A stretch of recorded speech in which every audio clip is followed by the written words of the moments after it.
Hey friends, welcome back to Cozy with Calinnah, where I dive into my journey as an independent artist, the highs, the lows, and everything in between. I also connect with creatives who are multi-hyphenates, dreamers, and doers. Don't forget to watch a new episode every Thursday.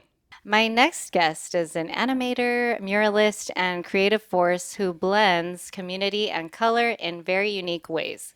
You may be familiar with his playful dog character or his colorful murals in Long Beach or maybe around the world. Welcome to the podcast, Jason Keam. What's up? Hey. That's pretty good. Hey, thanks. I thought I was going to have to do that like 5 times. No, you just straight gut shot. You got that. Yes, yes, yes, yes. How was your day? It's What'd you do good. today? It's good. Just I always start my day by going to the dog park with my dog. Okay. Um, Didn't even know yeah, you had a dog. yeah, I have a dog. Oh. Um, yeah, I go to the dog park, this community dog park behind LBX Mm-hmm. every day. Sometimes if I miss a certain hour, because some of those guys aren't there, Mm-hmm. um, just go to El Dorado Park. But yeah. Cool. Always have to start by going out with my dog and then cruise to the studio or jump into emails. Mm. But yeah, It sounds like you have a very like structured morning. hardcore structure. Yeah. Ah. If I don't have that, I think my day kind of crumbles a little bit and it gets washed away. So I try to stay super focused as much as possible. Um, it always gets messed up whenever I travel and I have Wait, to so get you back just into it. you just came back from Cambodia, you Yeah, said. just came back from Cambodia. Wow, how long were you there for? Basically a month. Yeah. A whole entire month. Yeah. Wow. I'd say a little less than a month, but I'll just say a month just to be. Yeah. Just to be like, Yeah. right, right, Yeah. right. Yeah. Wow, so you were there for like fun, for work, a little bit of Uh both? I went for my cousin's wedding and it's pretty extravagant. It's a Cambodian wedding, I've and never been to a Cambodian wedding. it's pretty extravagant. A lot Okay. of a lot of fit changes. Okay, well, my Yeah. cousin-in-law is Cambodian, and I remember I Mhm. didn't attend the wedding, Mhm. but I remember my cousin being like in different outfits. That's pretty cool. Yeah, it's so proper. It's so beautiful. It's so But yeah, ornate, like yeah, the attire is so beautiful and gold, lots yeah. of Lots gold. of gold, lots of shimmery. Like you're just dressed up so it's so baller. Like Yeah. the first day was like three outfits. The second day was eight. You know, and it's so Wow. procedural too, because you want to present each ceremony properly, and it's documented so well. Plus, it's like butt hot. Oh yeah, Yeah, I'm sure it was like freaking. I mean, the yeah, Philippines is like super humid yeah, also, so I know the feeling. You take a yeah, shower yeah, and then you want to take another shower because it's hmm fucking hot. yeah. I mean, yeah, it's crazy because even I don't know. I brought my cousin and Bodette came with me. Bodette Oh Hernandez. wow. Yeah. Uh-huh. And actually Bodette Luna, like I think you changed it. So, Hmm. um, yeah, we went. It was so much fun. My mom went too, and it's just such an amazing adventure. It was like going there. I went 10 years ago, and it's almost like watching a movie for when you're older. You notice different Mm. things. Obviously, the movie has changed a little bit, Hmm. um, but it's it really grew on me. And like, I also got a list from my friend Knight, who has a restaurant in Lunette in San Francisco, and she actually has a show on Netflix. She Mm. has an episode on Netflix, Chef's Table. She recommended a few That's cool. different restaurants, and we were like, Ooh. let's run through this list, and um, Siem Reap and also Phnom Penh. It was I had to say it was like amazing list, and I can't wait to go back because of the Wow. experience we had. I really want to go and explore that because I've been Yeah. to like a few parts of Asia, Uh-huh. but I want to go to more Asian countries.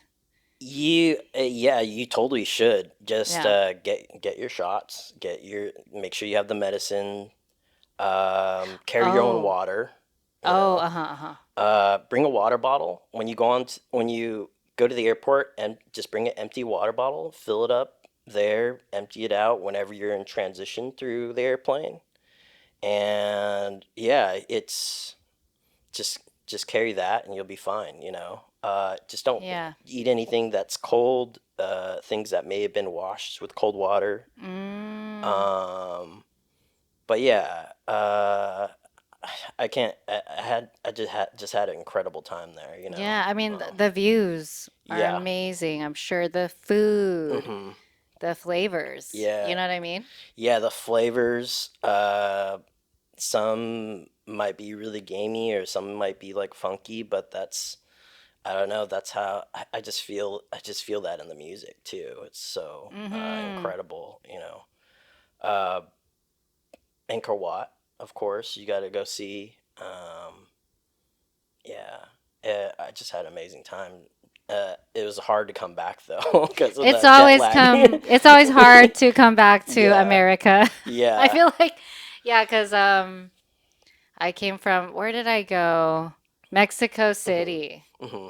like a few weeks ago. Yeah. And I was like, I don't want to go back.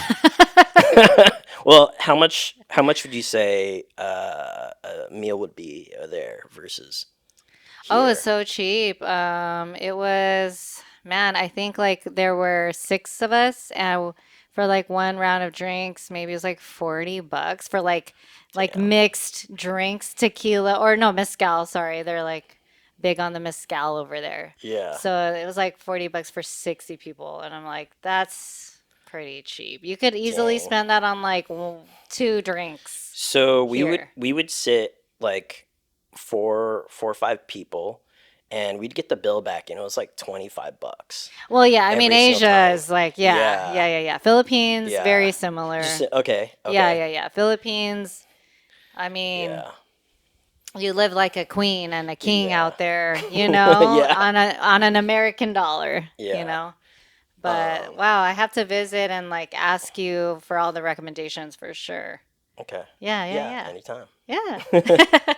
And so, do you feel like with your artistry, your culture has a lot to do with like um how you do your art, the Hmm. colors you choose, like all Hmm. the selections that you have in your art? I think so. Yes and no. I think by proxy, yes. So I grew up not being. So I went to this temple. It's Wat Willow. It's Hmm. a Cambodian temple, Cambodian Buddhist temple, and I tried to learn the alphabets, Khmer alphabets, and the language a little more. I was probably like early elementary school, and I got bullied and punked. And I'm pretty dark. I'd spend a lot of time outside. I was kind of kid that just didn't wear shoes. I was just like Hmm. out all day, sandlot kid. Hmm. So I was kind of picked on when I was, even grandmas would be like, "Damn, he's so dark. Damn, he's so Wow. dark. Like Yeah. what's up?" And like that was my impression. It kind of pushed me away, but also just like it made me realize like uh, I wanted to try and and I think I did this subconsciously. I wanted to make work that was more inclusive, not just for other people, but other people that experience the same thing in their own race. It's hard to be, it's hard to face the facts that am I my race good enough, and it's a difficult thing, acceptance. Uh, so I think the kind of work that I wanted to make were super inclusive and just about the community, building that, not dogging anybody, trying to just uplift each other and run together as a community. And you were born, are you from Long Yeah, Beach? born and raised. Hey, born and raised. The only other time I left was Big Sur. Lived there for like 6 months. Oh, wow. Yeah, I was 21. It was, and actually, this is kind of the origin story of the dog. You know. Yeah, Yeah. let's get into that. So I adopted this dog when I was in Big Sur. I originally left because I lost my job, had a broken heart, uh, and I was in. It was in the middle of a semester that I did not continue. You know, I was like mid mid 2 year graduate. You know, so I was like, What were you studying? I was at Otis. I was studying motion graphics and visual effects, Wow. and That's a big school.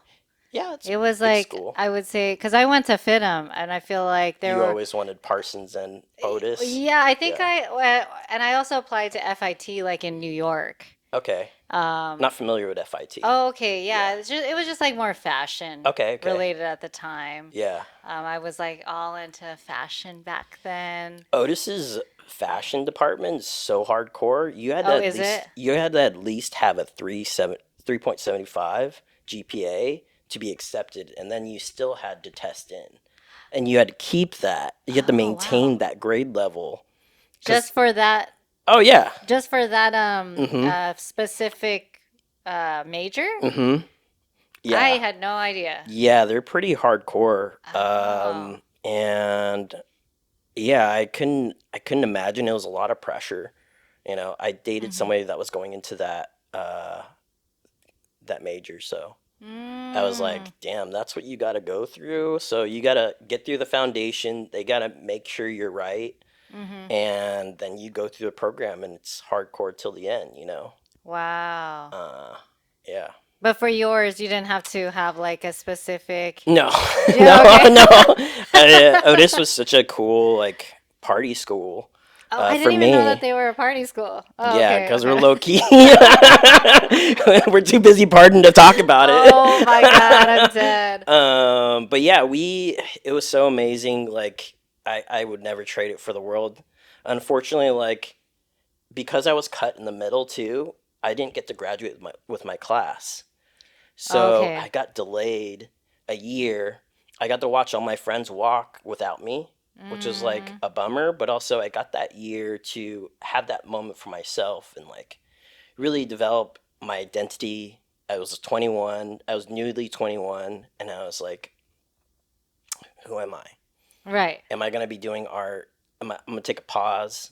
But I realized too, like while I was in Big Sur, everybody was like running away from something or buying time, Heartbreak. kind of like lost, you Yeah, know. yeah, yeah, yeah, yeah. I don't know what character I'd be, but you know. That's funny. Yeah, yeah, yeah. But anyways, I, um, the dog. So during that time, I was very lonely, and I was hiking all the time, and I was like, I'll get a dog. You know, I love animals, and I adopted the dog in slow. I went like handful of times looking for the perfect dog, and I found my dog Blue.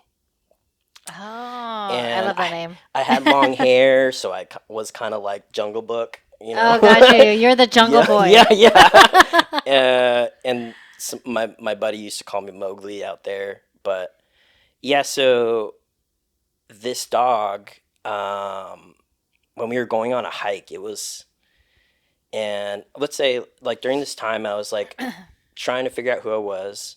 I was heartbroken, and this dog helped me find that again. Mm, They helped me find my way back home, saying like, "Oh, Big Sur, it's such a magical place, but this isn't real. You need to go back to real life, and you got to finish school." You know. mm-hmm. But mainly it was like that. I remember it so vividly. Like we were hiking, we were on a hike, and the night was creeping in, and we were too far. It was so pitch dark, Mm-hmm. and I was telling my dog, like at Baloo, he was like, "Let's go this way," and he'd like, "No, no, let's go this way." And I was like pushing him to go a certain direction, and I went that direction. We got lost, and then eventually I had to trust him to find my way back to the camp. And Mm. that was like, wow, I need to trust a little more. Like I need to follow, even though of course you're trusting an animal, Right. but this animal actually helped you out and knew had better senses than you. Mm. And it really was like I found my trust, I found love, I found friendship through this dog. So Aw. I love yeah. that story. That's so sweet. Yeah. Aw, Yeah. yeah. So then does like when you create your murals, Mhm.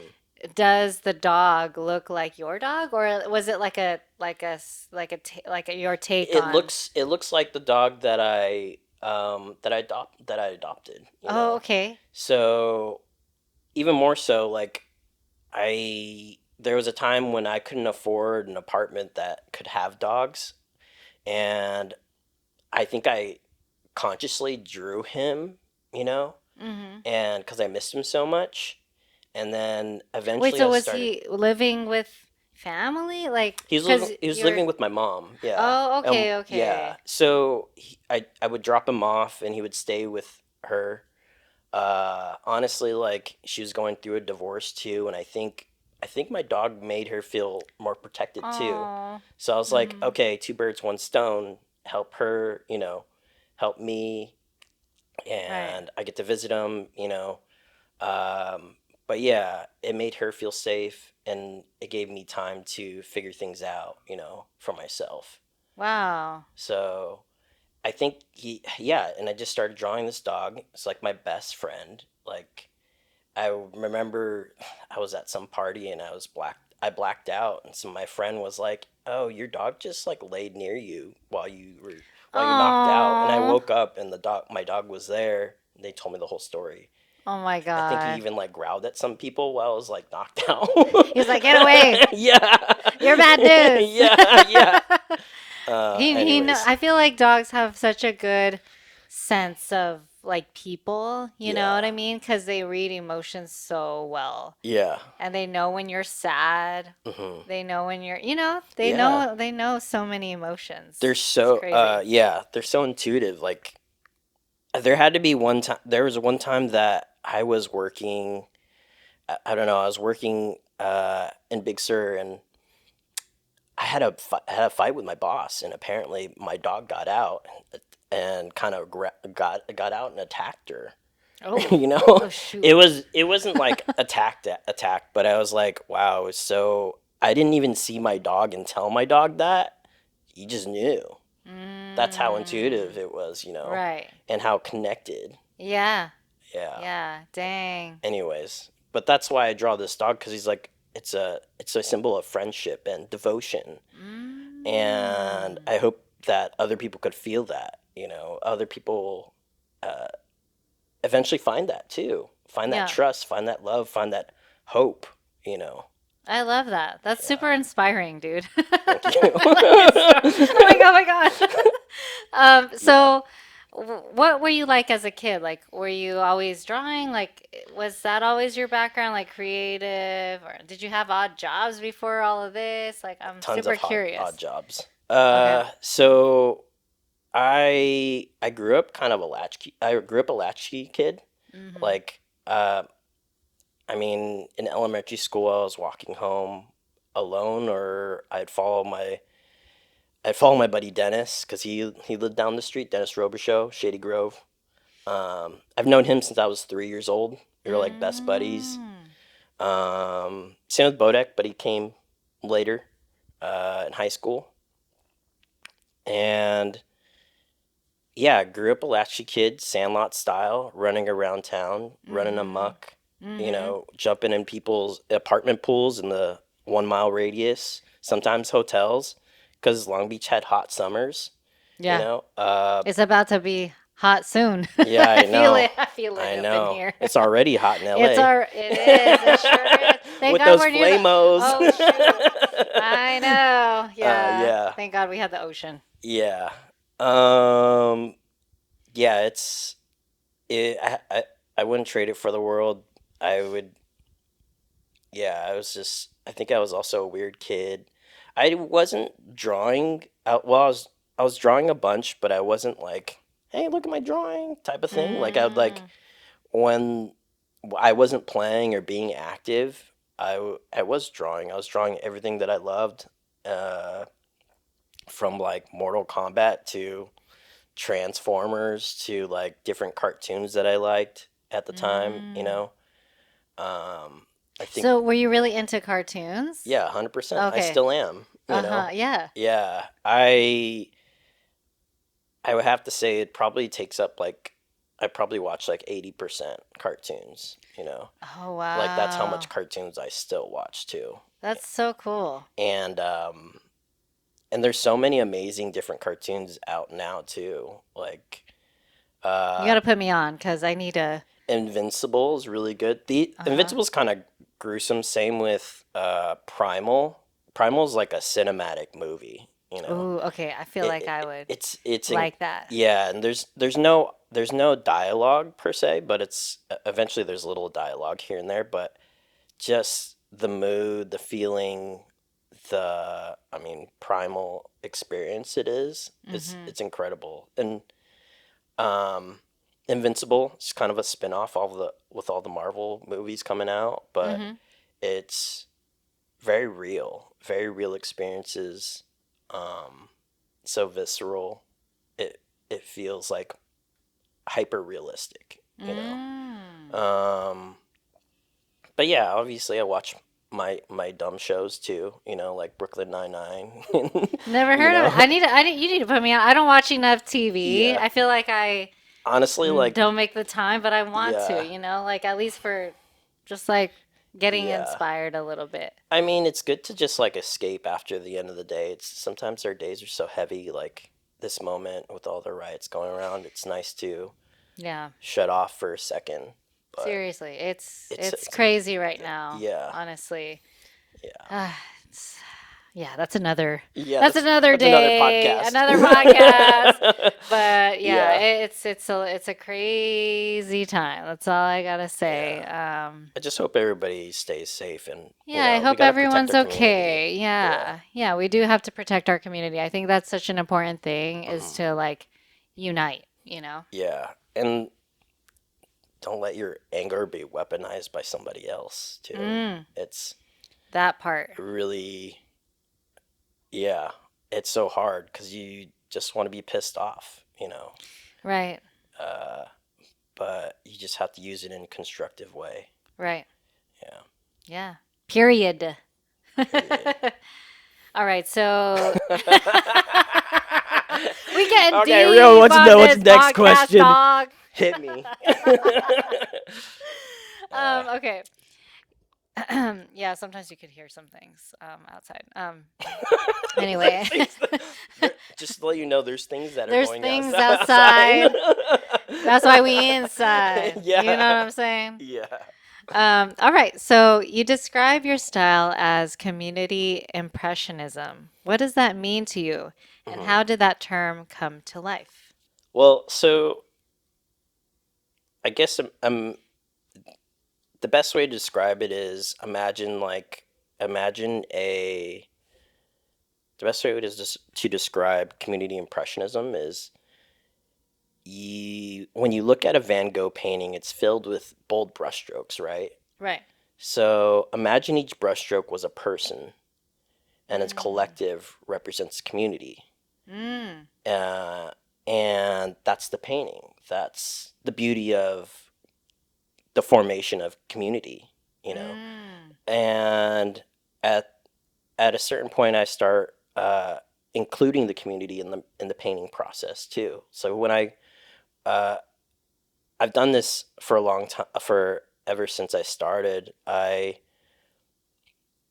would include the public by yeah, just draw a circle or draw a little mark or something like that, and when I'm traveling, because you know after I leave, it doesn't mean anything to me. It's only Mm. going to mean to the people that hold the space, you know, Mm. and also the kids or adults, whoever they are, they picked up an instrument of creativity Right. and picking it up and feeling it in your hands, and even just picking up a spray can, oh, it pressed this hard.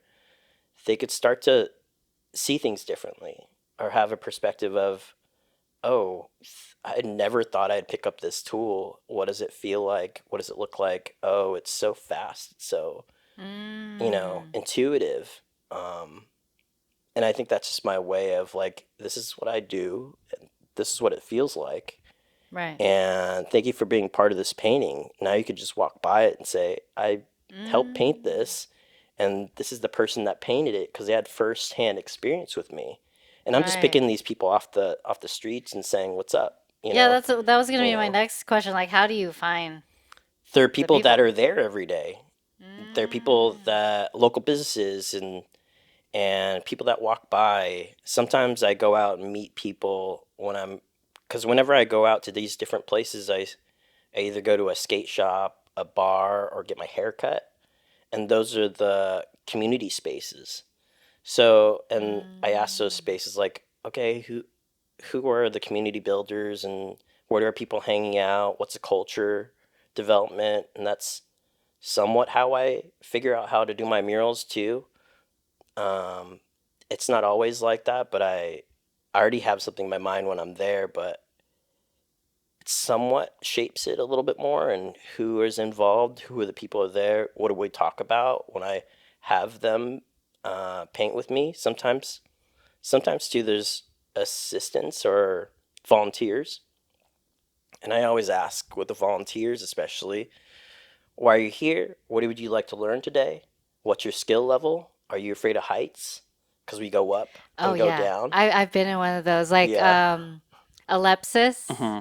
she had like one of those. What do you call? I don't know what they're called, but it's like a thing Yeah. that goes up, and it's like kind of scary. Yeah, Yeah. like it's The forklift. yeah, Yeah. yeah, it's like a fort. Like yeah, Yeah. like you have to Yeah. like, and like I also Karina Hmm. too. Shout Hmm. out both of you girls. When are you gonna have them on here? I know. I that was a thought that I had. I definitely want to have them on here and invite them on here. Yeah. But yeah, like being a part of the process, Hmm. because Karina, like she let me the mural at the book the library, the Hmm. Michelle Obama library Hmm.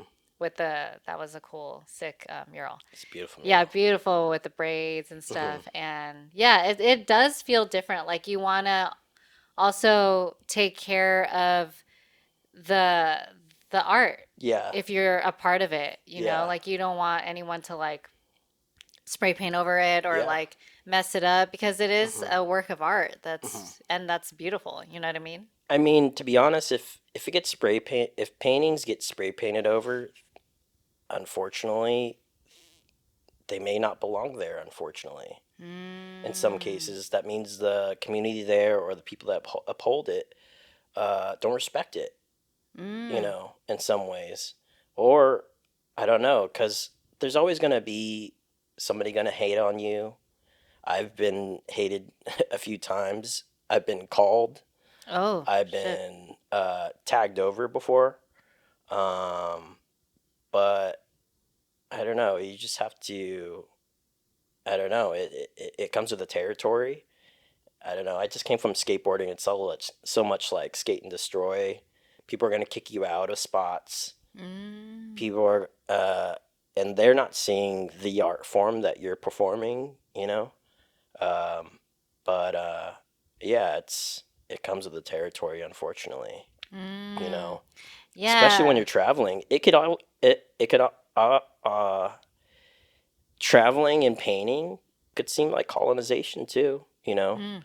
So I try to include the public and try and include people that are there. Even like I think about so much a local community, local businesses, um, just having their self-sustainable economy, you Mm-hmm. know, um, and I try to think about that when I'm going to other places about their sustainability as well. Like, how could I help that? How could I bring my flavor from Long Beach to other spaces? Right. And can I help them? Can I teach other artists to be like that too? Can I teach other people how to come up with creative solutions? You know, Wow. I don't want to be, and I don't want to be preachy at all. I just want to be like, here's a tool, here's what I'm doing. You could do it if you want to. You have all the power in the world if you'd like, if you just have action, you know. Mm-hmm. So, yeah, Yeah, that's a big message for sure. yeah. I mean, it, honestly, just trying to better the situation as I get older, you trying to find meaning through it, you know? Um, Right. yeah. And I draw so much, and it's a tool, it's an honor to have this ability that how can I teach others to do that? And I mean, there's so much sadness and hate that it needs to be constructively used, like I was saying, you know. Right. And this is a great way to convert that dark energy into something useful for the community or for your local businesses, you know. Totally. Yeah. I think it's important to keep the art, and to express what you're feeling in Yeah. a positive way. Yeah. I think sometimes we don't realize how powerful Hmm. our voices are through our creativity. Hmm. I think, yeah, that's beautiful. Oh my goodness. So many beautiful, beautiful, beautiful things. Yeah. Okay. All right. And I'm curious. How do people approach you for these types of, I mean, these are big pieces of art, you know what I mean? Like I've always been curious just how you're approached for these projects or like, do you remember the first time you were asked to do one? So I'm gonna go back a little bit, but Hmm. so Cambodia Town Mural Festival, 2017, and during this time, I was working for National Forest with my Hmm. buddy Stephen Harrington and Justin Kratemeyer, and oh shit, I want to remember, and Thomas, Okay. Tom, I can't forget it. I can't remember his last name, but those three guys, they put me in, and I took a break from motion graphics at that time, and I really wanted to focus on my design work because I was like, I got this motion thing down, but it's still like not working completely. Was that like when you were studying and all this stuff or? After I graduated, I really, really wanted to get into making commercials, and at that time, like Mm. Super Bowl commercials are so big and they're so explorative, so experimental, mixed media, like cell animation mixed with 3D mixed with live action footage. Music videos were so dope during that Everybody time. loved them music Yeah. videos. Yeah, Even like like behind the music, like VH1, like I remember all those, like yeah, waiting too they were for, so good. yeah. Well, they're still good today, but it was like during like Kanye's old music videos where they're like Yeah. really, really inventive and original. Lil Wayne, all those. I can't think of any at the moment, but yeah, they were incredible. The commercials, and I wanted to do that. I wanted to be able to make a painting move. I wanted to bring a painting to life and create whatever I wanted, and that was with the animation and visual effects in tandem, you know. Mm. And I got to do some of those commercials. They're great, but I was like, I need to hone in on my design because design is where the mind is. That's the brain and the blueprint, you know. Right. So, trying to build that, went to the studio. I applied, I got in, and I mostly was working with Justin on like photo production. And eventually, because I had what is it? I had a certain amount of time that they had me. And I had my last day, and I partied with my buddy Steve. Steve wasn't there. Steve wasn't my friend at the time. I was just knowing him as associate. Then became best buddies. I call him Mm. at least once a week. He calls me, and I call him at least once a week till this day. Like we're like almost inseparable. you know. But Nice. at that time too, he was like, I have this job, and I also became an assistant a little bit to him. But I have this job. It's Coachella. Let's go paint this mural. And I've What's never. Coachella? No, I'm just kidding.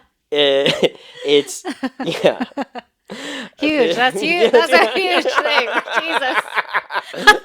So we go, and he teaches me how to paint a mural, and I've never painted a mural, and I accepted that Oh, I Cambodia Town Mural see. Festival job that, Mm. that like already, and I had to figure it out. And he was like, "Hey, I have this mural thing." I was like, "Fuck yeah, I need to know how to make one because I Yeah, you're like, yeah, just got I'll figure it." it out. Yeah, and then he was like, he taught me the ends, and I just took that and ran with it. And at that point, the dog was already developed. There was already a Oh, design, okay. I and see. I developed it during that time too because uh, my work ethic was so strong. I was going to his studio in Atwater Village in Frogtown. Mm-hmm. I'd I'd train and bus there, and it took like what, like 2.5 hours to get there, 2 3.5. And work, Yeah. live and stay in tandem between my buddy Eric's house and buddy Armbay's house, Oh, and because stayed you're on their like couch. I'm constantly, oh constantly yeah, going back. I'm not even thinking about that because that takes like how long to do? It takes like an hour and 3 hours, But and like in total, you're like oh, in total it's working, like 6 hours if I go there right, and back, right. immediately. So I, in the midst of that too, Fight Club was being born, and I was helping Mm. Kelsey. One day he called me up. Hey, could you work on this flyer? And I was like, yeah, let's do it. And then things worked out. Me and Kelsey were cool. We partied at this house called the Loma House. Mm-hmm. It was called Loma House because it was on Loma, and like there's tons of house parties Mm-hmm. during that time, like the Hickey Underworld. Um, I don't know. We had Bacon Town, the birth of Dennis Robichaux's Bacon at Shady Grove. Mm. Um, yeah, there were tons of houses like that. So we were hanging out. I knew him from there, and I kept on making those flyers. And eventually, I was like, "Hey, let's start doing visuals." And we started mixing things up. Then I was like, Oh. then they're like, can you MC?" And I was like, I've never MC'd in my life, but I've taken um, what is it? I've taken classes at Yeah, Otis, public speaking classes, because I was like, if right. I'm gonna do this art thing, I need to be able to talk about it, and I hated Mm. talking, um, to be honest. Yeah. And I was like so afraid, so I just kind of like dove in. I do that a lot with a lot of things. Me too. I feel like I like honestly this podcast is very new, Yeah, but we're just going for it and figuring it that's out amazing. as we go cuz why the That's fuck amazing. not? You know? That's how you grow, Right. unfortunately. That so Right. shows you how much you're made of and how tough your skin is. Right. Facts. That's amazing. You should keep on doing it. Thanks, man. Yeah. Because if anything that doesn't break you is just going to make you stronger. And if you Right. do get broken, it, it's not the end of the world. It's not. It's Yeah. not. It really isn't. Um, but yeah, so I just, in between all that, I developed a work ethic, and and I was developing structure because I was on the train, and I was like, after all that too, like, because you had to make a flyer for every month Right. and also do some visuals, and I was on the train all day, so I'd build it all on the train in the metro, Mhm. and I would, and then find time for social life too, have fun. But Of course. I had to work all that into my schedule and build a solid structure from that. And I found myself 100 drawings a month. Like that was my goal. Eliminate Wow. eliminate 90% of that, so I left with 10. So every month I'd have 10 drawings that I really loved out of that month, and then when the year came, same thing, and that 10 of that 120 from the year becomes either paintings or murals, you know. Wow. So you just like came up with this number on your own Yeah, or like cuz I don't want to think about it. I don't want to think about it. I just want to draw. So when I mm, draw, I'm a sprinter. And when I'm chilling super hard. When mhm. I'm running super fast. And Okay. to a point where it's like and when I'm drawing, I'm like it's almost like a runner's high. I'm just like drawing so fast and just get in there, and then I get this euphoric state, you know? Oh And wow. then Okay. I Yeah. just keep on drawing really, and keep on going. Uh so and I figure out this work ethic because I don't want to think about it. I just want to draw, and I just want to make decisions that are easy and set myself up for a template for the next. So I don't have to figure it out later. And this is like a foolproof way of having the best of my ability in exercise, you know. Wow. That is amazing. Yeah. Cuz I heard like cuz I like watching like interviews and stuff Hmm.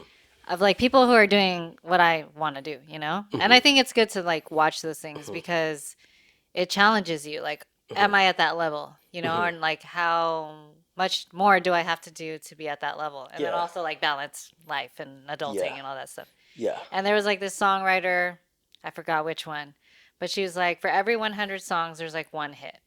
And I'm like, Hmm. that's how much I have to like be writing or like doing. And I'm like, yeah, I guess like sometimes Don't even think about it yeah, though. like I guess I mean Yeah. I don't think I have to have like a number in my head like oh this Yeah. is the 99th one. Yeah. Next one is going to be hit. Like no, but you know, Not when you hit those followers though. oh A million.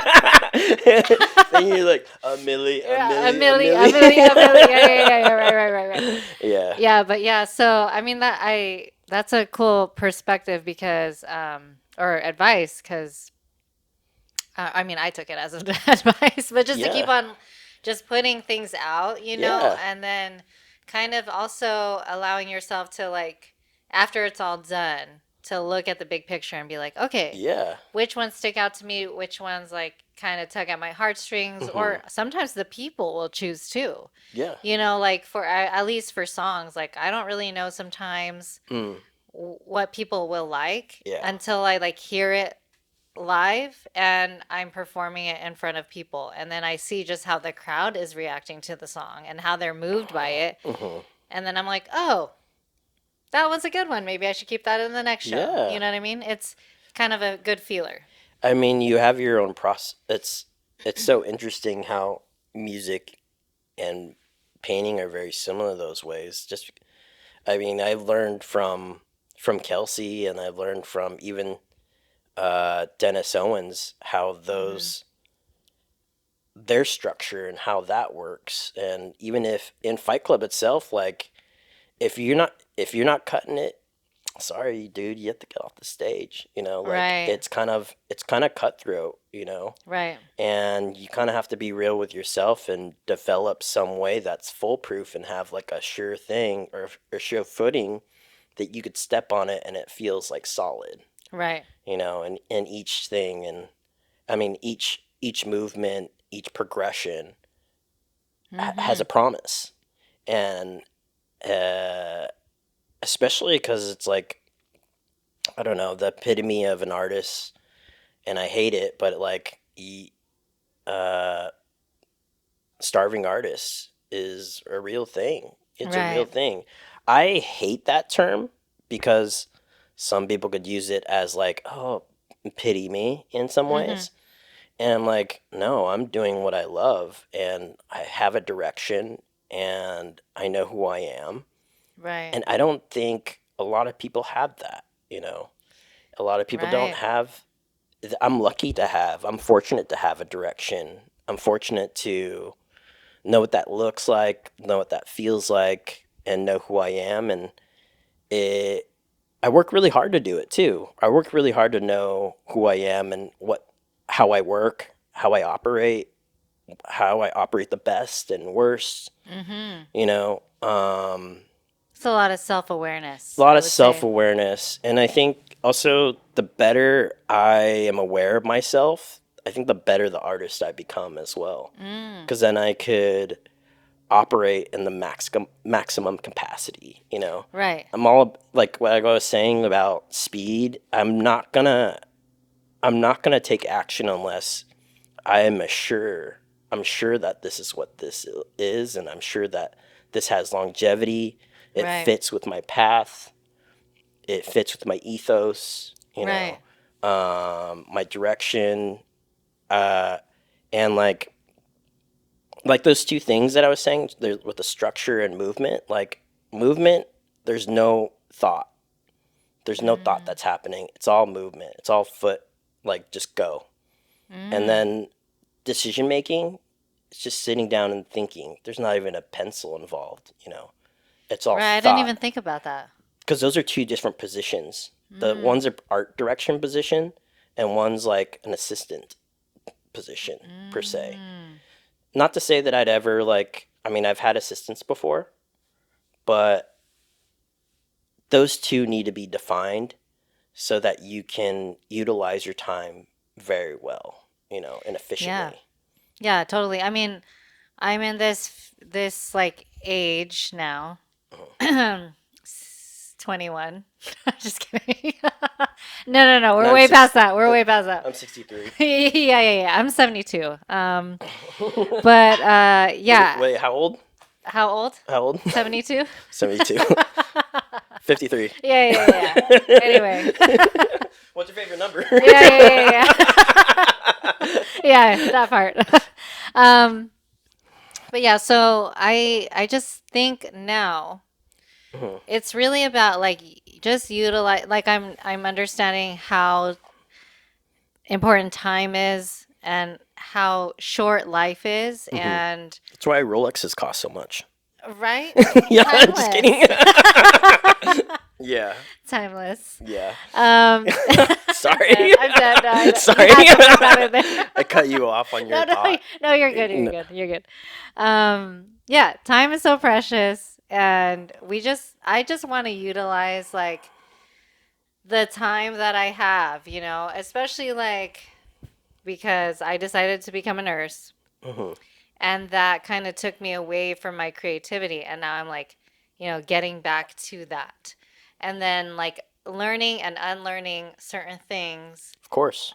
because it's a very stable Mhm, career, and mhm, it's like okay, but now like I want a good balance, and it's like okay, I'm thinking yeah, like longevity, mhm, um creatively, mhm, just like the decisions that I'm making also are a little bit more different than when I was, like 10 years ago, or mhm, just the thought process now and the headspace that I'm in is like, yeah, like having the people you want to surround yourself with, first mhm, and foremost, the support, um, the creative flow, like just mhm, everything. It is really just like understanding yourself as a person, mhm. your ups, your downs, what makes you tick, what makes you like inspired, environment, everything. I think it's just super important. Yeah, I mean it's all a sum of what you want in the outcome, and what's going to help you move forward or sustain you. Right. Just your, I mean, are you still working in the hospital? Are you still a nurse? Yeah, so I became so I was like I went to like fit and fashion, all that, Mm-hmm. and then fast forward, I became a nurse like right before the pandemic hit. Mm-hmm. So when I got out of my graduation, I guess, Mm-hmm. and I had my first job, like the whole world shut down. Did you go to school too for nursing too? Yeah, Or you that's have what I to. thought. I was like, Yeah. FITM doesn't No, have no, no, no, nursing no. too. They don't got no nursing fashion program. Nah. Did a hard And pivot FITM? I make scrubs now. Yeah, Yeah. no, Um. so I have a few degrees, but Okay. that's another conversation. Okay. But Okay. yeah, so nursing is my last degree. It was like a Okay. career change, kind of like out of survival at that point, you know. And I Hmm. think a lot of people who join nursing, I hate to say it, you know, it's not necessarily for the passion. It's a lot for the stability. Hmm. And, you know, I totally understand like both worlds because I Hmm. think before nursing, I didn't have a lot of structure. Hmm. Like, to be honest, I felt Hmm. like I was kind of lost. Hmm. I was trying a lot of different things, but side note, I also think like that's a lot of pressure on a young kid to like figure out what they want to do in life so young. Like, I don't know why they put so much pressure on us to like figure out the rest of our I feel lives. sorry for the younger kids, like just at even just at Renaissance, like they're set on a path, complete the path. It's so objective and like Right. and it's so like strict and um just I don't know. I think about even just when I went to Otis, like what if I went to a university and I had like overall like I had English, math, and science all throughout 4 years plus my major. Right. And what kind of people am I around? The same like kind of normal people. I wouldn't be around artists per se, but at least I'm around normal people and have the social skill development in that Right. aspect. But I think even more so going back if I was in a high school that was like Renaissance and there's so much pressure. And I also talked to what is it the kids at OSHA because I Uh-huh. worked with OSHA Fest a few weeks ago. They're so specific. They're so Mm. specific, and that's great that they're if they decide like this is my specialty and I've been doing it since then. You even think about all those soccer players or tennis players like, oh, he was so young and he loved tennis and loved soccer even at that time and just continued it throughout a few decades, which is pretty gnarly. I mean, most people don't even like a same job for like 3 years, Yeah. you know? And I think also like my parents or our parents' generation, I assume we're around the same age. Our parents' generation was more like you choose something, you stay there forever, you Yeah. know? And luckily, our generation has the choice Hmm. to be like, I don't really like this. You know, like they always say, Hmm. like the millennials, are you a millennial? I assume. I don't know. I don't want to say. You're a boomer. You're a boomer. We get it. No, I'm just kidding. Yeah. Um, but yeah, I feel like, you know, they always say like we are the entitled generation or something like that, which I guess but so. I guess but I mean, it is nice to have that choice, right? It is nice to have that choice. It's nice to have that flexibility and that's what I'm saying. Like if I were in a specific route in high school, and plus like you're going through so many different things like puberty, classism, you get Right. called a scrub when you're in 6th grade and like, and or ninth grade Yeah. and it's a lot of things to deal with. And I don't know. I see some of these kids, even they ask me different questions. How do you build confidence? How do you get jobs? Mm. How do you just talk to people? And it's so, it's so interesting because I'm like, yeah, I mean, and they're coming out of COVID, so they've been isolated, Right. And the and social skills I feel yeah, like are not the same. Also yeah, because they weren't like playing outside. mm-hmm, We were in the era of like pre-computers going yeah, into computers. So we know the contrast, the difference. yeah, And a lot of like the newer generations didn't have that. So you're kind of like just stuck in a room or in a corner for hours and hours mm-hmm, looking at a device that mm-hmm, kind of is isolating you from people. So the skills are obviously like there's other skills that they have too mm-hmm. that like maybe, you Of know, they're course. more strong at, but yeah, I mean, it's kind of like interesting. But they can't. The thing is, they're so into one thing that they can't pivot. They can't Right. pivot in. They can't pivot into nursing. They can't pivot into Right. like animation or visual effects or this like, Yeah. oh, they can through YouTube, but how far does that go? Um, And I think mentally you it's a know, lot for them. You know, yeah. I feel like mentally to train yourself, like, oh, it's okay to pivot and it's hmm not the end of the world, you know? Like, There's yeah, I mean, yeah, you know? they feel like it's so they need it needs to be perfect immediately, Right. and they don't know the growth of how to develop it either sometimes. And because I mean, I'm sure you like look on Instagram and it's like instant gratification, Yeah. instant like fan. You think this person instant fandom, instantly gets this job, and it's Right. like no, they had to work like Years and years at it. years and years. Kobe had to go to the gym and work on his jump shot to get to that point. They don't show that. Right. They don't show. I mean, I think it'd be interesting if they showed that before a game, Right. but they don't show the behind the curtains efforts and preparation that goes into that. Right. Even for paintings too, sometimes they show sketches, but half the time it's like you don't see that 100 years or 10,000 hours. Right. Right. Um, yeah, I anyways, read that yeah, book, the Malcolm Gladwell, yeah, what is that? Outliers? Outliers. Yeah, Yeah, yeah, yeah, yeah. That's a good book. I Yeah. love that book. Great book. The 10,000 Hours. Yeah. I feel bad at Ted. He was like total confessions. Say it again. His what is it? What's the new book called? Revenge of something. Same author? Same author, Malcolm Gladwell. I'm not sure I'm familiar. Anyways, it was like I hope he's doing okay, Oh. but it's like his last conference. It was like Usher confessions Oh. of I forget what it was, but I was like so bummed out that I was like, oh man, it's gotta suck. Anyways, Oh, he had a okay. confessions of something while he was there, and honestly, it was a little bit of a blur because I was going through a lot during that time as well. Oh. Wait, you Um, mean TED as in like TED Talk? yeah, TED Talk. You were part of that too, right? Yes, yes. Oh my God, let's talk about that. How was that? So it was it was a tremendous it was a great opportunity. I loved the project that I produced. It was so meaningful.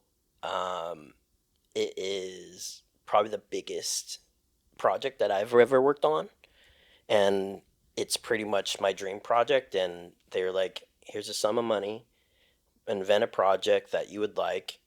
And it's Wow. something that I've been building on for the last 10 years, like off of community impressionism for one, Mm-hmm. it coming from murals and doing community impressionism to doing sculpture portion of that. So just to break it Wow. down, it's like a sculpture version of the coffee drunk mural Uh-huh. off Atlantic and Carson.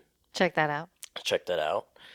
And it's just the dogs with a bunch of dots on them done by different people in the community. And Mm. we're talking about communities in Long Beach, LA. That's so there's 6 dogs. Each dog represents a city, and one was Long Beach, LA. One's San Francisco, Chicago, New York, Albuquerque, and Houston. Wow. So So cool. on the front there is a dog, and it's a totem like structure of 3 dogs lifting each other up. The project's called We Rise by Lifting Others, and it's produced by Uni Pasca and TED Talk. And it was, I mean, it was an amazing project. Like I traveled to each space, painted with the community. Basically, I found people uh, when I was saying like I started a barber shop. I go to the skate shop and the bars to ask who are the community members, who are the community leaders and builders. Oh. I'd go and find those people, and I'd go up to them, ask them if they could draw a circle or an image that represents their community and sign the back. And asked them to sign the back because, and it's never shown on the actual structure. It's on the Mm-hmm. inside of the structure because that's where the heart of the piece is. Oh my God, I It's the love that. people, Right. because this we're nothing without the people that have signed their name inside of you. So that's kind of the idea of the structure. Plus, the some of these businesses don't exist anymore. It's a Mm. mark of after COVID. I mean, I mainly was asking. This is like not my last hurrah, but it was like the project where I was like, I want to start a family. What does the U.S. look like? Right. Is everybody down? I went. These are the six most diverse cities in the U.S. At least that are available at that time. Because let's face it, most of the South during the summer is the weather's terrible. Yeah. Like even Houston, right before when I solidified the schedule, and Houston was on the bill, I uh, when I hit Chicago, a, a storm hit it, and it was a tragedy. It was so bad, and there was even the Rothko Chapel got pried open like a tuna can, Oh my ruined the God. last three paintings Oh or last few no. paintings that Rothko painted in his lifetime. Isn't that Wow. terrible? That's terrible. Um, but yeah, I was like, do I go? Am I gonna be like tone deaf? Hey, do you guys want to work on this project? And then you guys just got hit by like Sheesh. a hurricane, Yeah. But I was like, they probably need it the most. They need to be part Yeah. of this project, and not to say that I hold that energy, but at least I could go there and see what's up, see if the community's helping each other. Because again, I'm going around with my Long Beach community state of mind. Right. How could I find the same development in these other cities? And do they have it? Do they work differently? Mm-hmm. Do they value different community members different? Are they down to be part of this project that's super inclusive? And even just going to Albuquerque and being like, are Native Americans going to be down to work on this project? Because Mm. it looks like a totem pole. And I've asked a few Right. people. Right. I've asked some friends, but obviously they can't respond. They can't answer for everybody. But this is a real big question. Mm. Are they down? Mm. Are they down for something that looks similar to this? But it's bringing the point of this whole project is to bring all these cities together and communities together, all in one place. Right. Like it's a U.S. monument. Mm. U.S. monument that reflects what I think the states should be. Right. Uh, Right. you know, and Wow. Yeah. how Totally. do I get people down? How do I get people interested? But it was amazing. Like Houston, I went to the Black Cowboy Museum, learned a Mm. lot of Black history that I never knew before. Mm-hmm. Um, Also, just like seeing how many people I could touch and who could I grasp to be a part of the project, from streetwear to skateboarding. Like, and again, like some of these businesses don't exist anymore. Like Right. Casey, um, Casey skate shop in New York. It's no longer there. There's a skate shop in Houston that's no longer there. Crumville in Mm. Houston. I think they're they're either moving or shut down, but some of these businesses didn't make COVID, and we need to celebrate them. Right. They need to be known, and so much of our history is being erased. And this is how we need to. This is a one way to document it and document those people that are here now versus them being erased in these spaces. Right. Right. And this is like me trying to uplift everybody, bring everybody together, know that people are down to be together. and I've experienced it firsthand. I'm not hiring somebody to go do it for me. I'm out there skating around town Right. and catching the bus, catching the train, subway. Um, some of the guys in New York were tripping on me. Like, I'll be on the subway went to the Bronx, went all the way down, went everywhere. I was staying in Coney Island with my homie. Um, and yeah, I was just going everywhere trying to find these community members and find just the love in the city and the community that's willing to come together, Mm, from young to old, from all walks of life, you right. know. So, I I, feel like you kind of have to be fearless to do that, but it seems like you were doing that since you were a kid already. Like you were already, you know, roaming around and talking to all sorts of different types of people because you have to yeah, be really comfortable with being uncomfortable. yeah. I mean, I'm used to being uncomfortable, so Right, you right. know, doing new things, Mm-hmm. showing what you're made out of, and mm, doing it for the right reasons. Sometimes I'd be tired. Sometimes, fuck, I fell so many times skating down the street, and like even just with my sculpture, like I'm carrying like this Oh, 10, wow. 20 pound sculpture around Oh my God. with my hand, and just like going on the bus, a train. Um, So this was all during this project then? this was all last year, and I visited six cities within 3 months, and a week or two each city. Met over 300 people that are down to work on the project. Wow, that's a lot. Worked on social media, mini documentary, and there was a booth at TED Talk as well. One of the things I was bummed about is they pulled my interview, but what we're doing is much Hey, better, I hey.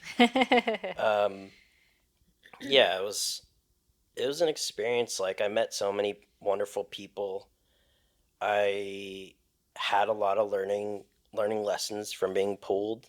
Uh, Mm, I got the call basically the coming out of the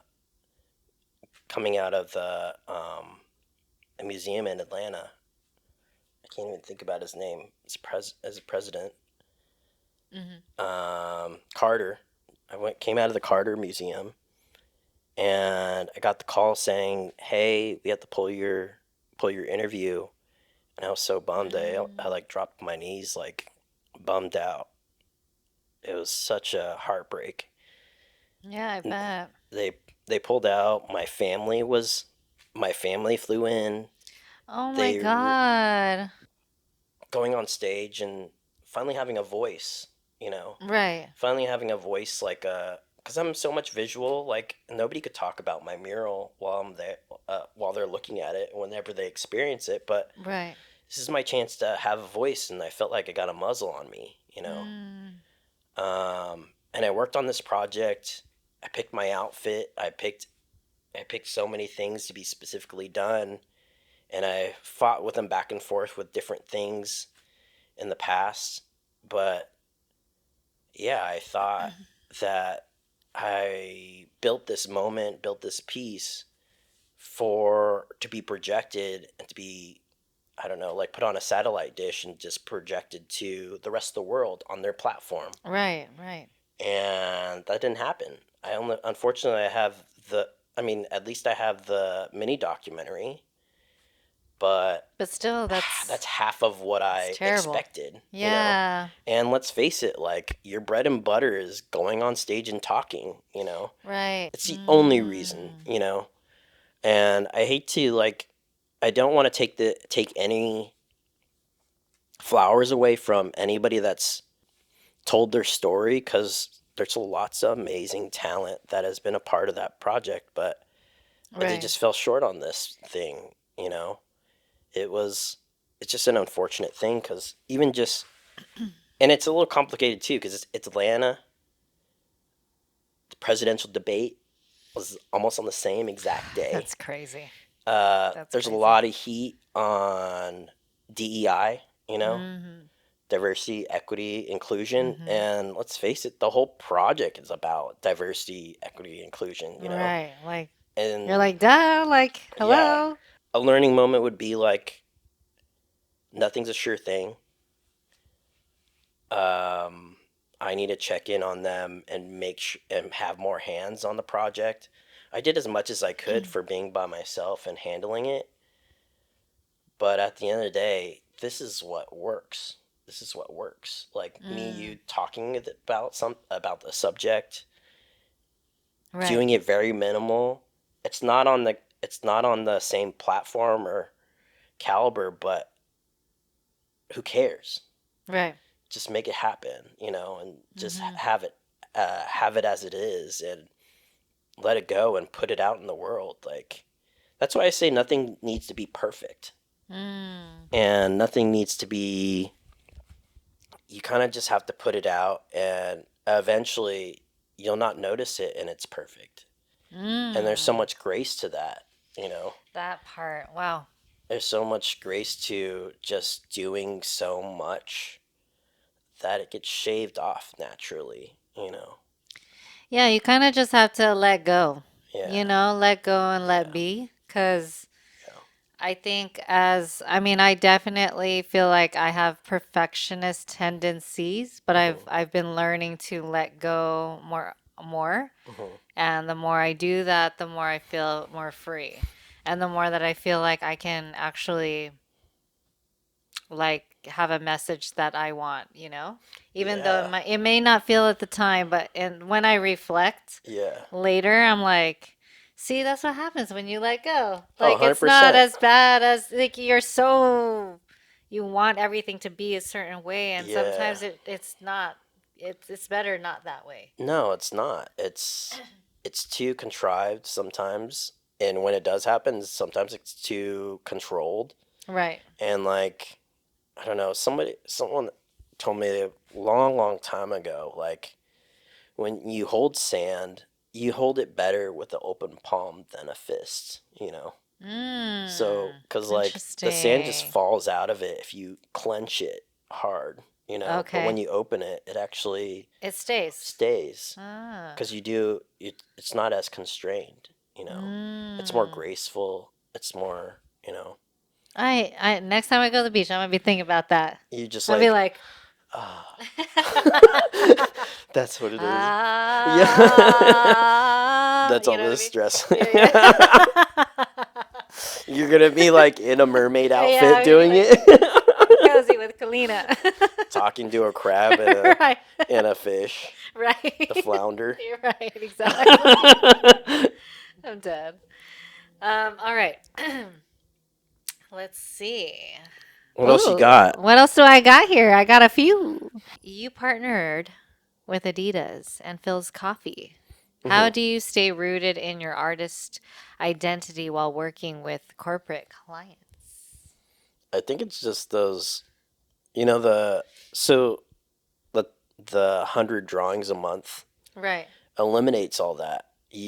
Oh. It washes away all the bullshit, all Mm. the bad stuff, and like also all those drawings that are being developed are just being like, oh, this project came in. Do any of these fit the brand? Oh. Oh, this Uh-huh. one does.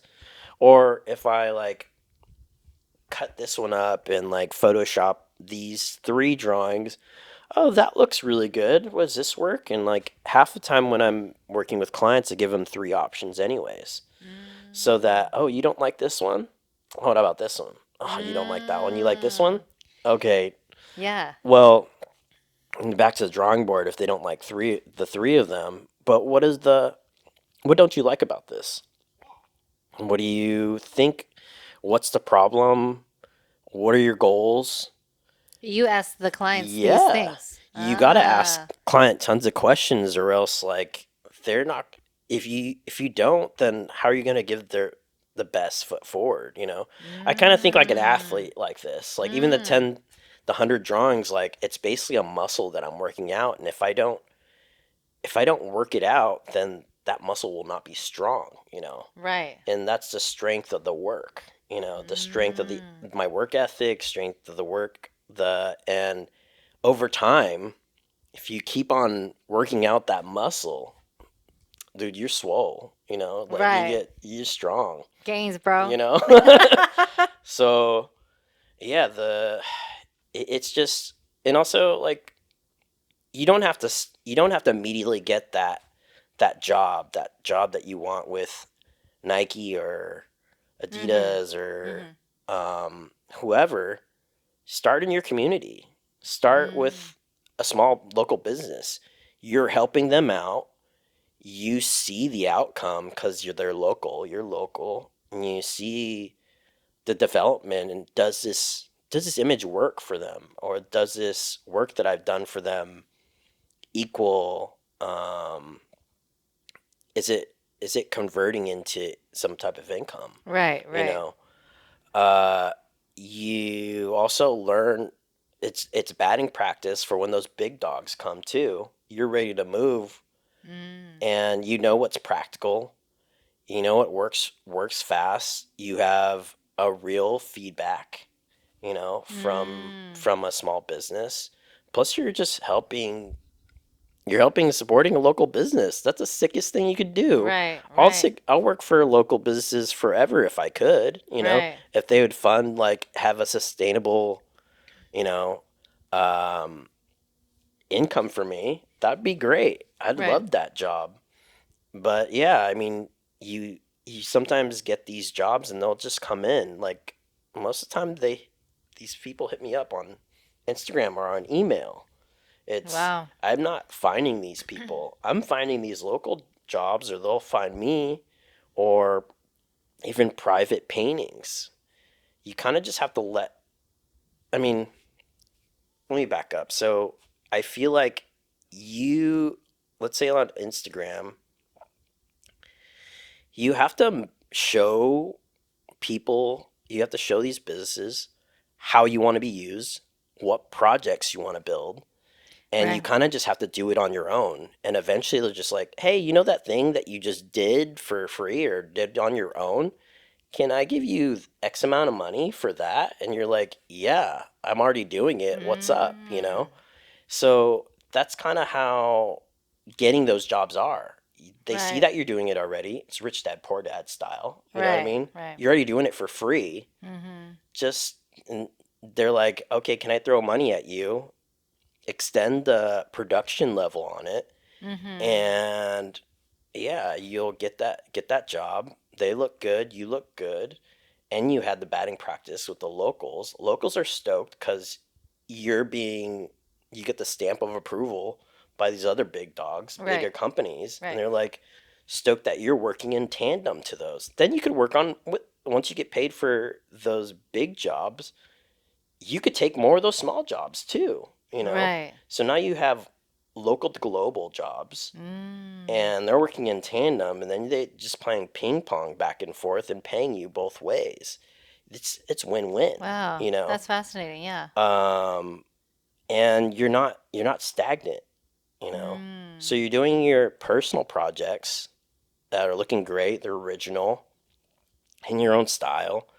Then you're working for the local company, and that could be anything extensive to like having a residency. You know, you're supporting that business, you're playing your music, you're experimenting with different songs, you Right. know, and then you're developing a mixtape to when the big dogs come, you're ready. Or they're like, hey, can you do Coachella? And you're like, yeah, You're I like, can do what's Coachella. Coachella? Yeah. But yeah, I mean, Gotcha. you're ready. You're already in pro mode after that. You know? Right. I heard this one thing one time where it's like there's no such thing as luck. It's just when luck is when an opportunity and preparation meet. And I'm Yeah. like, yeah, I mean, obviously there's some luck sometimes, but Hmm. I think the point is to always prepare in Yeah. case, when that time comes, you're ready to go. Like you were Yeah. saying, like your however 100, drawings, You just choose at that point, Hmm. like for the client, Hmm. because you've already made it all, Yeah. and are continuing to make Yeah. things and evolve as an artist. You know what I mean? Yeah. And I mean, these businesses too, finding brand alignment and finding the businesses that you like working for and what does that look like. And if you're just, and I just highly suggest just keep on posting, keep doing what you're doing, whatever discipline that may be. Mm-hmm. And eventually somebody's going to see, like, oh, this looks really good. Oh, look at the development. Oh, he started from right here and they're here Mm-hmm. now. Damn, that was fast. Like a year, 2 years, 3 years, Right. 5 years, 10 years. This person's really committed. Right. If this person's on there 10 years, like, that's crazy. They should be a doctor by now if they really worked on Right. this. Right. So um you never know who's watching. You never know who's watching. you You know really don't. you never know who's watching. You never know when there's opportunity to come up. Get your website, Mm-hmm. super good. Um, Yeah, your Instagram's good, portfolio. Your yeah. portfolio, essentially. Yeah, Yeah. just have things ready to just show. Because I know that some of these people that have worked for Nike, like, they'll ask you overnight, can you get Mm. this done? Hey, could I get this right now? Next day? Mm. Not, maybe in 2 hours? Okay. And then you send it, and it's already ready. Mm. It might be it. That Right. might be it. Right. Right. And Right. then you might be like a continuing, I don't, you continue working with them. It becomes a reliable client, reoccurring client. Mm. You That's know, great. And any advice that you would give for maybe someone who's just starting, young person, or not even young, hmm anybody who's just starting in general, like how do they push themselves to, maybe not at like, should they set goals like for themselves? How do they begin, to kind of be at that level or eventually get to that level? I think just start, whatever Mm-hmm. that may be. Develop some form of structure.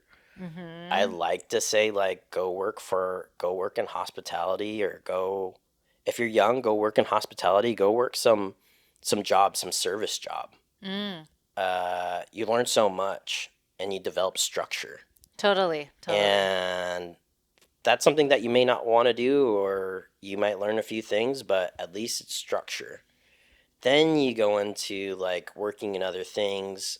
Um, I mean, eventually try and work. What is it? Do an apprenticeship, a Mm-hmm. mentorship. Try and think like a tattoo artist. Mm-hmm. You start by assisting, and then eventually you start tattooing. Don't skip any steps. Go straight through it. If you want to be a leader in your industry, you need to learn how to serve. You need to know the Mm. steps, and don't Right. skip any steps. Learn each space, because you're going to eventually, if you want to eventually hire for those positions below you, you got to know how it goes and what that looks like, Right. Right. and How it works. how it works, how things function. If you skip a step, you might be cutting yourself short. And Mm. these are all you know, uh, Growing pains. growing pains, Yeah. and unfortunately, it's like, it's a development that's happened, and you got to ask yourself, why are these positions exist? Mm. Who is in these positions at what stage in their life? Um, but honestly, too, it's like, you could be a painter at any time in your life. Matisse started late in his life. Didn't know this. Georgie O'Keeffe, when Mm-hmm. she moved to her crib in Abiquiu, she was like 86, I believe. Or Wow. 86, 68. Still, either one's pretty old still. Wow. Yeah. But there's never too late to start a new trait and Right. new thing. Like, and when she moved to those houses, she started painting her flower paintings. Those are the Mm. most famous paintings she's Mm-hmm. done. Rothko, last paintings, Rothko Chapel, Mm-hmm. most popular paintings. Like, those are those are late in their career, but they're still successful in that stage, you Right, know? right. Everybody has their own journey. Like, Yeah, wasn't the KFC guy like yeah, who created KFC like in his 70s? You yeah. know what I mean? Like, you just never freaking know. Never know. You just have to try, I think, is the point, Yeah. right? I mean, And also, patience. you could always reinvent yourself every single decade of your life, you Mm-hmm. know? You can't be, I don't know. You could be consistent. I don't know. I've been skating and drawing. Those are the two most consistent things in my life, Right, that I have done since in my teens. I still do it, and I don't know. I haven't gotten bored of it, and you just get right. more and more detailed with it, Right. which And is in pretty tune with, amazing. yeah, I think Yeah. that's beautiful. Like it means that you really like love it Oh because yeah. it's been the consistent Mhm. thing, you know? Yeah. I mean, I don't know. It's just even with my friends too. Like all my friends, like I told you, I've known Dennis since I was 3 years old. Bodek since I was 16. I would say. Mm-hmm. I still see those guys almost every day. Like Yeah. I think that's the just type of relationship I have with them and Mm. with things around me and the traits around me and the activities that I love doing, you Right. know. Um, there's such a sensitivity and romanticism about it too, you know. Right. Uh, and it's just by knowing myself, knowing my surroundings and the comfort. And I mean, I love Long Beach. It's such a special place. So fortunate to be in such a diverse and welcoming space, Right. you know. Super welcoming community. Yeah. Yeah. And I mean, yeah, I'm really happy what you're doing. Like it's incredible for the city, you know. Thank Uh, you. cuz it's I don't know, I was listening to you, Letty, Mm-hmm. and you and Vanessa, Mm-hmm. and it's just like you could just throw it on. It's like you're in, and you I throw it on in the living room, and it's Mm-hmm. like I'm gonna drink my matcha and watch you guys talk, and like, oh, that was a really good point. Oh, this is fun. Like I'm like hanging out with you, having a drink. I'm like, Yeah, we're just chilling. right? You can't hear me, but I'm like, oh, that's so good, Letty. Oh, you know, I mean, that's kind of Aw. what your show is. It seems like, at least the videos, you know, Oh, thank it's pretty you. sick. Like it's like I'm just hanging out with y'all, and I feel like Yeah. I wish it. I mean, I'm sure there's other shows like this, but in like if that was around during pandemic, it'd be like I wouldn't. No one would be that lonely. You know, Right. you'd Right. have people surrounding you, hanging out. You know, having this conversation. You know. Yeah, and I feel like, a lot of this was because I felt alone in my journey and I feel like I it's either I was trying to learn these things by myself Hmm. or, find mentors for these Hmm. things, have open conversations because like sometimes I think people are too cool and they don't want to share, and I'm like, why does it have to be Too like cool that? sucks. I know. That sucks. Like, let's be weird together. You know Yeah. what I mean? And Yeah. like, we can have an open conversation Hmm. even if we come from different fields or Hmm. whatever. Like, we have way more in common than I think most people think. We Yeah. all struggle with a lot of similar things. So, I think it's like so. There's a certain barrier that has to be broken with cool, you know, right. and at least I mean, and unfortunately, cool is gonna get you so far, Right. Hmm. and it really, I don't know, I'm just all about just going. I'll jump on the phone. I'll call somebody. Hey, what's up with this? Like, I ask so many stupid questions, Right. and it gets more thorough and gets more. It gets more like poking. Like, Yeah. uh, I'll just call everybody and ask questions, mentors and stuff. Yeah. It's really and just get. I think you just got to get in the habit of asking questions. That's what I suggest all the kids to do. Like, Right. no question's a dumb question. If you email somebody, email them again, then email them again, then email them again. Mm. And it may be annoying the second time or third time, but fourth time, respect. Consistency, Mm. thoroughness, dedication. Right. Like at some point you're just like, you know what? I'm gonna hire this fool because they're not obviously not going away. Obviously, I really Right. want this job. Obviously, I Mm. want to work really hard for it, and they'll be at my side. The kicker of working with somebody is that you have to be around them for 8 hours a day. Mm. You gotta like this person, Right. or be comfortable with them, Right. or be chill. Mm-hmm. That's the kicker of being hired, I would think. As an intern, Mm. as anything, like, do we vibe? Right. Do we vibe? Do we connect? Or do we not connect and you're quiet? You know, Mm-hmm. are you going to cause any problems? Are you going to affect the work Mm-hmm. space?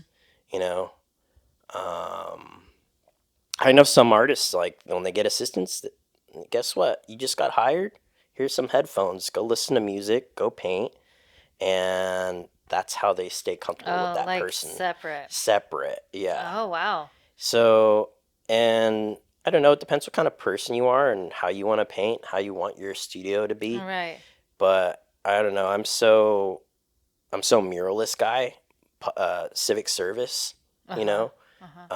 Um, I want to talk to people. I want to say what's up. I want to know what's going on in the world, what some of the assistants are interested in, what some of the people volunteer are interested in. Why do they come to me? Right.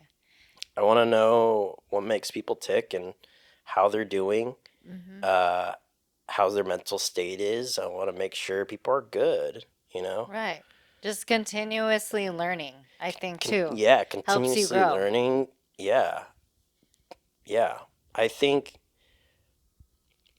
I know it's not even just continue learning sometimes, it's just continuing reminding myself, you know, information. Mm. I know that I document so much of my paintings and document so many of my trips of traveling Mm-hmm. that I know that eventually my mind, I'm gonna forget things. I Right. don't want to forget them. Mm. So sometimes it's just reminding myself. My partner always reminds me of different things, Mm-hmm.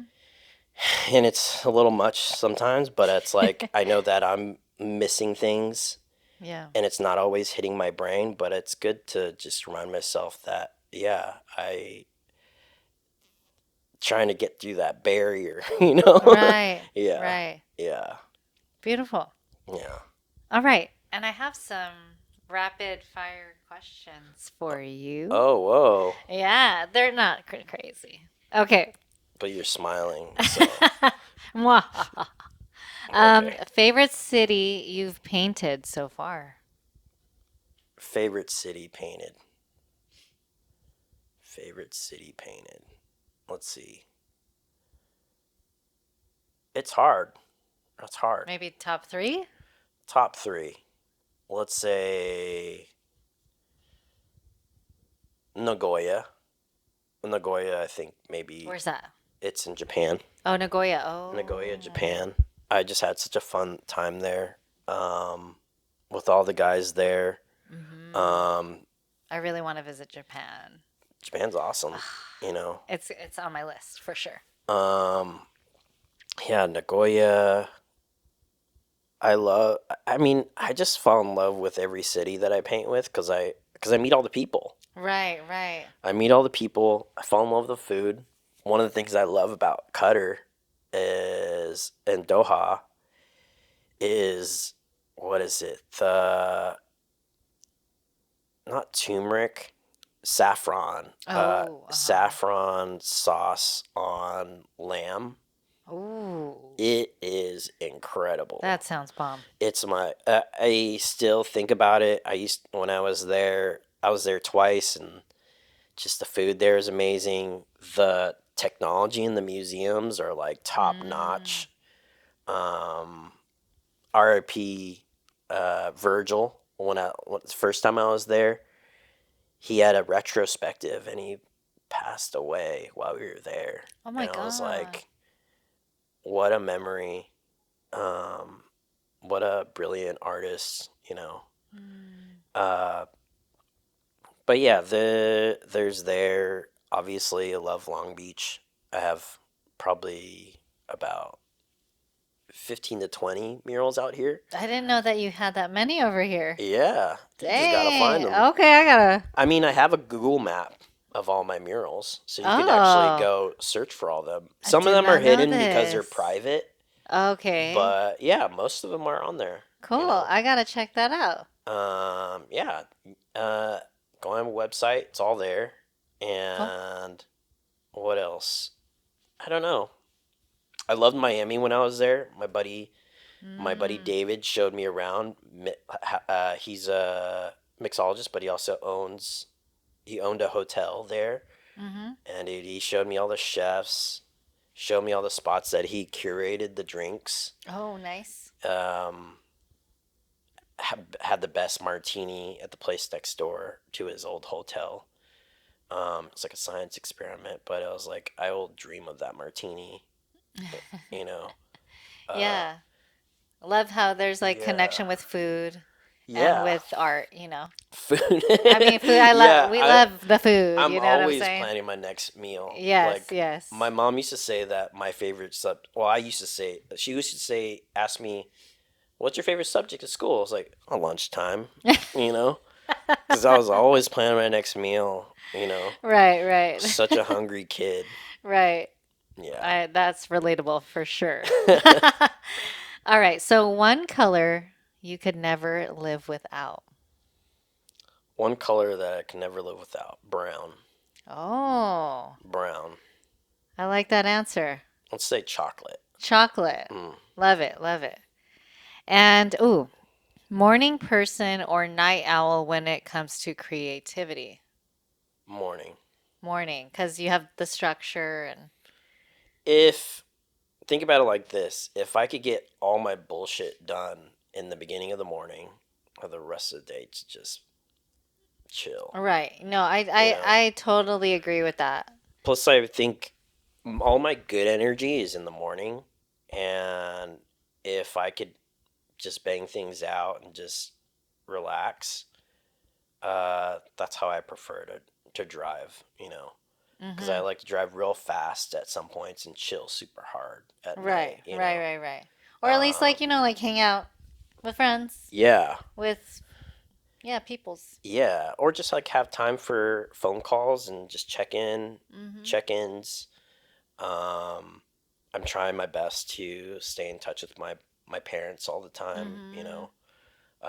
As I get older, it becomes more important, Totally. obviously. Mm-hmm. Um, but yeah, it's a juggle, Like Mm-hmm. plus like morning, I love it. I love it when I feel like I'm the only one up. Dust is in the air. It's kind of like when you go surfing in the morning. Mm. Yeah. Water's so placid, perfect waves, nobody out, just you and the breath that you take, Right. A little quiet. so quiet, Ease. ease, Uh-huh. Um, I appreciate sleep more these days, but also, as I was growing up, I felt like if I cannot sleep, it'd be better because I'd be so productive. Mm-hmm. But now it's like I need that sleep. I need to be healthy. Right. Um, I don't know. Even before TED, Mm-hmm. I was like, okay, I need to slow down the drinking, slow down the smoking. And after that, after not making the stage moment, I was like, fuck this. I need to Mm. be on point Right. and fully connected and like ready to go, you Right. know, because I need to be conscious of every single movement. Maybe it's a sand holding thing too, Mm-hmm. but let's see what that looks like. Mm. What does that look like? I enjoy drinking and smoking. Yeah. I mean, it's nice losing weight too from not drinking so much beer. Uh-huh. Uh-huh. But I think that this is a necessary step for me in this time. What does that look like? It's just a little bit of Marie Kondoing, my life. Love Marie Kondo. Yeah. Whatever brings joy Yeah, in your whatever life. brings joy, whatever's not useful, Yeah. thank you, appreciate what it's given me so far, the social Right. life. And yeah, I mean, not to say I won't have a beer once in a while for special occasions like birthdays, but I love that. just trying to minimize things and less is more. Yeah, less is more. Well Yeah, put. yeah. All right. Thank you so much for being on this podcast. I think we dived into a lot of things. hmm Do you have anything to promote? Um, the sculpture that I produced will be Mm-hmm. at Deer Long Beach this year. Hey. And when is Dear Long I Beach? believe it is August. August. Hmm. I don't know the exact date because we Yeah. just got dates. Do you know? I know it's August. I know it's August, but That's something else it's you can film okay. by Right, yourself. right, right. It's okay. We'll plug that in, and then Yeah. also you'll find it on his socials. So Yeah. yeah. Another thing, I'll be working with the Schultz Museum in Santa Rosa. It's north of San Francisco. Right, right. I'll be doing a workshop there. Oh, The cool. Schultz it's the cartoonist that did Snoopy. Oh my God, that's So sick. I'll be working with them, be doing Deer Long Beach. Hopefully there's more murals in between. Mm-hmm. There's one mural that I'm gonna do for Coffee Drunk in Arizona and Phoenix. Oh, I didn't even know they had Yeah. I'll a. see Adrian.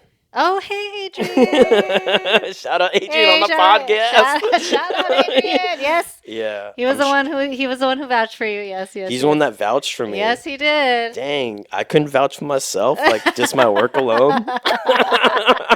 And you laugh so hard No, at no, no, no, no! it. I wanted you on the podcast. Don't you worry. No, no, no, it's just cool to see. Like, also, like, just putting an Yeah, open poll out there. Like, yeah, who do people want to see? Like, because I'm curious too. There's so yeah. many people like I want on Uh-huh. the podcast, but it's cool to also like Mhm. do it for the peoples. Totally. Yeah. I mean, hopefully it continues and probably come back if it's still going in like a couple years. I don't know. Yeah. Will I be able to get on the list in like a few Ah, of years? course you will. Of course you will. But yeah, I mean, this is really tight because then you could just be like, say, like, you do somebody early on in their career Mm-hmm. and then you show the end product and Yeah. you just reflect on that moment that you saw them then now, and I think it'd be incredible. Like, Mm. yeah, I mean, yeah, I feel that this could be amazing, if you continue it and be consistent. Mm-hmm. Nonetheless, thank you for having me. It's an honor to be here. Thank you for letting me talk Of and publicly course. speak about my work and actually have Yeah. a voice. Yes. Being a visual artist, I don't normally get the voice and Mm. um, words behind my work Mm-hmm. and behind the scenes conversation.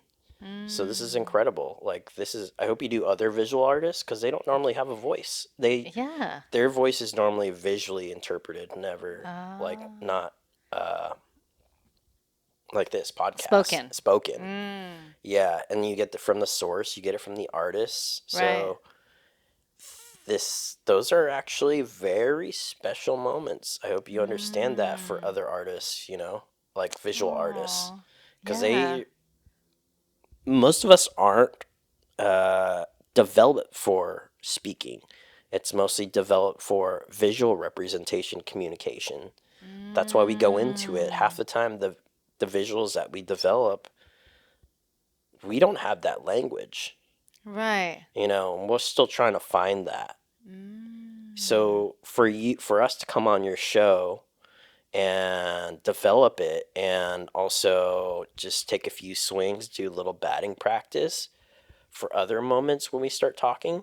Mm-hmm. And the more we do it, the better. The better our work Right. becomes, the better we understand how we project our sound and our representation verbally and our Mm. rhetoric, you know, Mm-hmm. um, the better we are off later on during the road, you know. Right. So you're doing us a favor too, you Oh, know. I appreciate that. Thank you Yeah. so much. Beautifully said. And, and where can people find you on socials? They could find me in the smoking section at Vine. I won't be The smoking real cig. ones know. I But he won't be smoking. won't be He'll smoking, but be I'll drinking be water, chilling, hydrating. Yeah, yeah, drinking yeah. some nice NAs. Right, right, right. But yeah, I'll catch me on website. Go on my Instagram. Say what's up. I really one of the programs that I'm gonna put together. One of the programs I want to put together is you can actually write letters to me. I'm gonna set up a PO box, Oh, and so you could have a dialogue with me, you know, through writing. that's You know, kind sick. of like pen pal style. Yeah, I love So that. I could send you. So if you send me letters, I will send back a postcard or a piece of art as well. You know, maybe some stickers here and there. Wow, that's Just cool. to have like a more intimate relationship with me. And if you have any Mm-hmm. questions, have any concerns, it could be a Dear Abby situation if you want it to be. But I want to further extend a connection to me, you know, and the Mm. work. And like, I want to figure out also how to help the community better and be connected and show up in different ways. And you can see how I write things, how I talk, who I am. Mm. And if you're a developing artist, young, whatever, or older, Mm-hmm. any walks of life can write to me. It's just a new way of experiencing myself and experiencing my work, you know, Wow, in a I special love way, that. you know. Yeah. Well, check him Yeah. out. Is it just Jason? Like, is there a underscore or anything in your? Jason underscore Keam. Oh, okay, there we go. Yeah. Jason underscore Keem. Check him Yeah. out. Yes. Thank you so much for doing this podcast. Appreciate you for being here. No worries. Peace. Peace. Thank you, friends, for tuning in the last episode. Don't forget to watch a new one every Thursday on Cozy with Calinnah. Bye.